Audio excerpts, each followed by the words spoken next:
We sort of distinguish, you've got drug addicts and then you've got normal people. No. We're all drug addicts, is my theory. We're all in a perpetual state of the dark night of the soul. When I look at my map on my phone, it's just filled with things that are selling an experience to you to release some chemicals within you. Now imagine if you went on a vision quest during this time, no food, no stimulus, no nothing, then the transformation has at least a fighting chance to take place. By the way, this might sound like asking personal questions, but really want to know if you ever had existential dread. Bro. Ahoy there. Dude. Of course. I think, like, you've got to be relatively numb to the realities of existence without experiencing existential dread.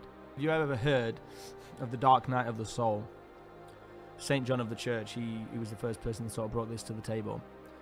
Now, this is sort of the perpetual state of the existential dread, but it comes to a pinnacle point in our life where we cannot push it away no longer, and the soul is yearning to sort of move closer to spirit rather than be, down to earth, as they say, in the material realm. And the dark night of the soul induces, but in terms of modern day society now, I believe that the issue is, this is my theory, we're all in a perpetual state of the dark night of the soul. You could call it the dark afternoon of the soul, because we won't allow the true pain to actually transform and transcend our soul in what it's yearning for and needs to be. We won't do it because we keep using external stimuluses as substitutes for love.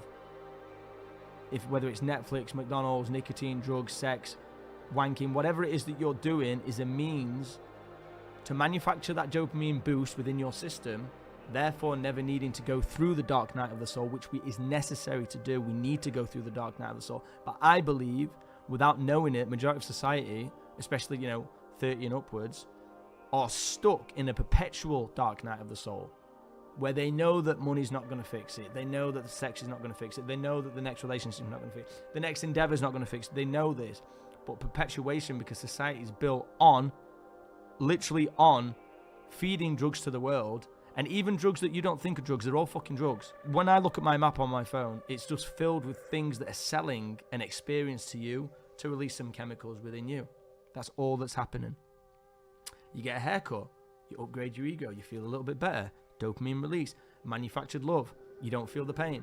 I'm going to go shopping, get some clothes, I'm going to get my fucking teeth done, I'm going to work on this project, and when I get this project, maybe I'll get some money, blah, blah. I'm going to chase this thing. And all of this is a means, and it activates the chemicals within us. Try not having a pizza for 1 month. Try not having a pizza for 2 months. Whatever is your little pleasure in life is manufactured replacement of feeling enough in this world, because that's what dopamine represents in some cases, in some sense, sorry. So I believe we're in a perpetual dark night of the soul because there's not enough time inside of the void in order to have the transformation.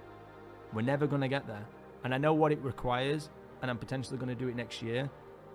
This is very deep. This is a separate topic. I'm going to go into this in another one. But yeah, we need to abstain from everything.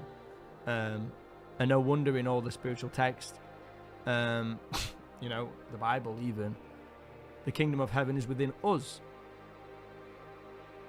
And to sin means to miss the point of life. That's all that the sin means in Sanskrit, the first language ever. Sin means to miss the mark of life. So, and the Buddha said, relinquish desire and enlightenment is yours. But when you look at desire and what it entails, dopamine is the driving factor of, I'm going to go get something.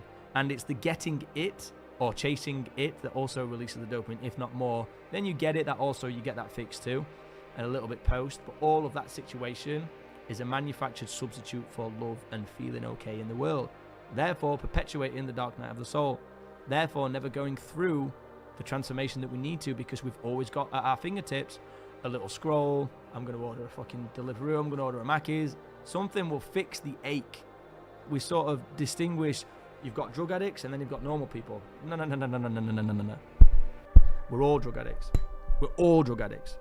Trust me on that. I want to do a bigger talk about this one, but yeah, we're all drug addicts in so many ways. It's palpable when you start to see it. We're perpetuating the dark night of the soul. This existential dread is necessary for the ego's dissolving, and we need that because it's only the ego that feels alone and separate in the world. Everything else is fine. Have you realized this?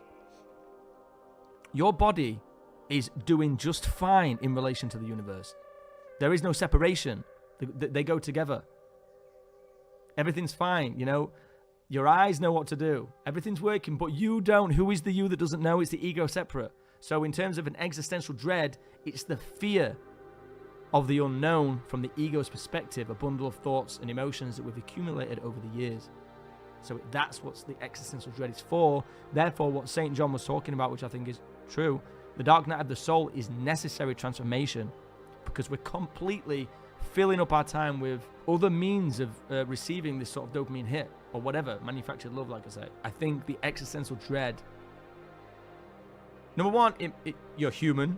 If you don't have existential dread, I think there's something, I think society has completely brainwashed you and completely psyoped you into believing that you are a cog in this sort of system situation. We must have existential dread.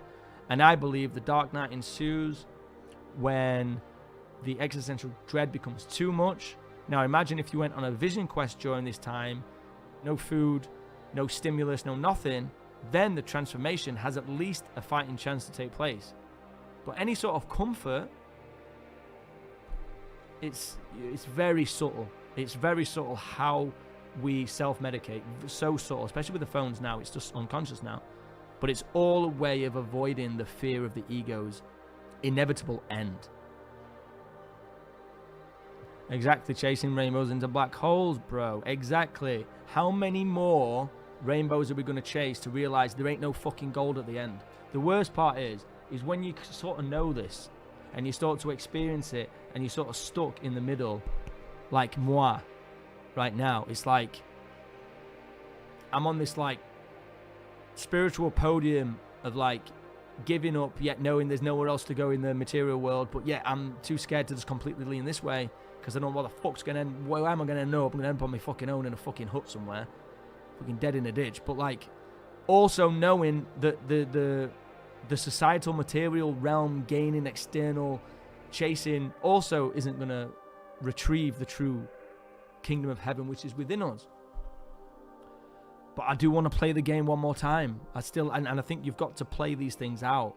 You can't skip line on the spiritual journey. I've definitely learned you have to play them out. If you're not there now and you sort of see someone else talking about this sort of journey, whatever, I've realized on my own path, just be patient, man, because your life's going to throw stuff at you that forces you to look at these things anyway.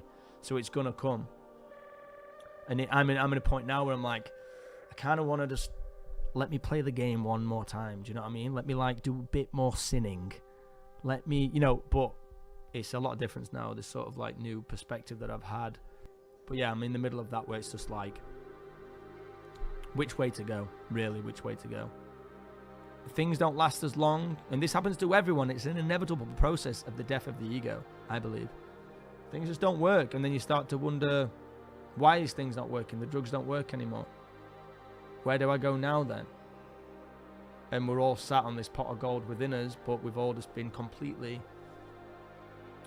like Muji says, what you're looking for is where you're looking from.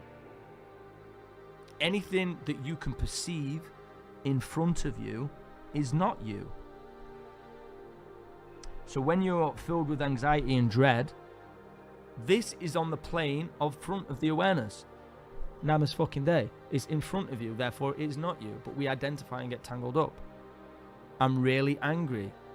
The anger is in front of the true I, the awareness, not you. Anything you can see is not you. I can see this mic, clearly not me. But then we get trapped in the cycle of that.